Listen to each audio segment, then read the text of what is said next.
Umeme unapokuwa unapatikana kwa muda wote, shughuli za watu zita improve na kiwango cha uingizaji wa kipato cha kila siku pia kitakuwa sana. Kwa majina naitwa Hussein Misungwi George, ni mfamasia katika famasi ya Misungwi, pharmaceutical technician.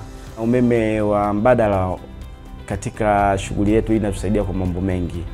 Mojawapo ni kuendesha viyoyozi katika famasi yetu.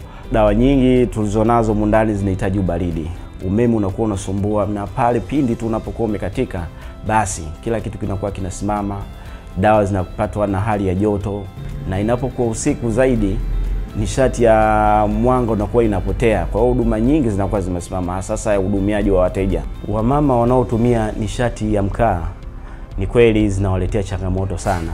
Kwa hilo nimepokea baadhi ya changamoto nyingi sana zimekuja kuletwa hapa kwa nishati hiyo kuwa wanaletea changamoto. Aidha wengine kuletea changamoto katika mfumo wa upumuaji, maana wengine wanakuwa na allergy nayo, wanakuwa wanapata asthma, pneumonia, na wengine mpaka zinawapelekea kupata baadhi ya kesi za kansa kutokana na changamoto hiyo wakidumu nayo kwa muda mrefu. Maisha yangu yameboreka kwa kiasi kikubwa sana.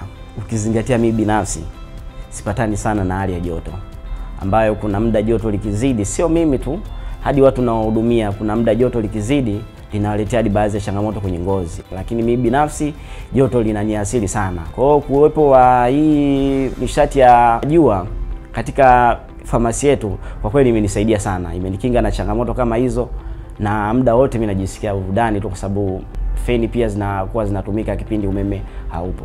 Mission 300 #Powering Africa.